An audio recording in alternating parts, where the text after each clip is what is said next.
And guess what? Kung nasan kami ngayon? Welcome nga po pala sa Maria's Interest and we are here to visit the WeMart. Located nga po pala ito sa Qurais Road, Saudi Riyadh. WeMart is an Asian hypermarket that opened in Riyadh on December 28, 2024. And it offers a wide range of authentic Asian groceries and food products. Yes guys, from Asian, from China, Japan, Korea at Malaysia. Ito ay isang one-stop shop para sa mga Pilipino at iba pang Asyano naghahanap ng paborito nilang pagkain at grocery item. WeMart in Riyadh is owned by Wenchow Group, a company founded in 2006 by Mr. San Jiansheng. Dati ito ay maliit lang ng store hanggang sa lumaki ng lumaki. O diba guys, ang galing-galing. At ito nga ang kanilang first time shop dito sa Riyadh. Meron din pala nito sa UAE.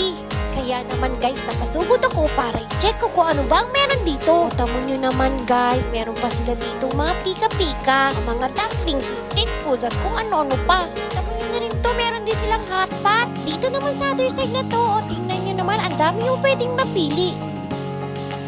May mga sale din po pala sila dito. Meron din sila mga buy one take one at may mga kung ano-ano pang bagong items. At guys, meron din pala sila ditong salted egg flavoring products. Legit talaga na ang mga products nila ay galing sa Asian countries.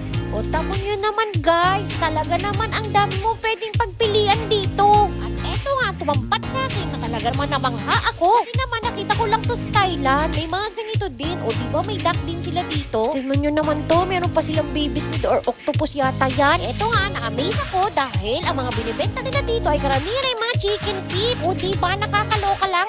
Siyempre pa, di na ako nagpauli, kumuha na rin ako ng buko. Dito nga sa section na to, nakita ko ang paborito kong tofu. Nakakatuwa lang sila kasi ang dami-dami nilang varieties. At eto din, nakita ko rin to, pechay buy one take one, murang-mura 4 years lang. Alam nyo guys, hindi talaga ako makaget over dahil ang binibenta nila dito, meron talaga silang mga chicken feet na luto na. Positive yun, para naman makita na ibang lahi na kinakain din pala ang saka ng manok. Eto guys, magagawin ako rito kaya napakuha na ako nito. O, tingnan nyo naman dito sa side na to. Diba? Ang galing. May mga lobster, may kung ano-anong malalaking crabs. Fresh na mga seafoods. Kumuha na rin pala ako nitong mochi kasi naman sale siya ngayon. Alam nyo guys, try nyo talagang pumunta dito kasi marami talaga kayong makikita sa paniguradong dami rin mabibili. At ano nga, napakuha na ako, buy one take one lang yan. Oh guys, meron pa na sila ditong big sheet. At eto na nga si ako, mapupunta na ako ng counter para magbayad. Inside this shop, meron palang mga Asian store dito ng mga restaurant.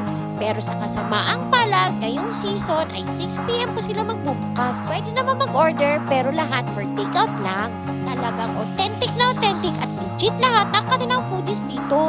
O tamo nyo naman to guys, meron pa rin pala tong ganito dito at saka itong mini cake. O diba, ang sarap lang sa paningin.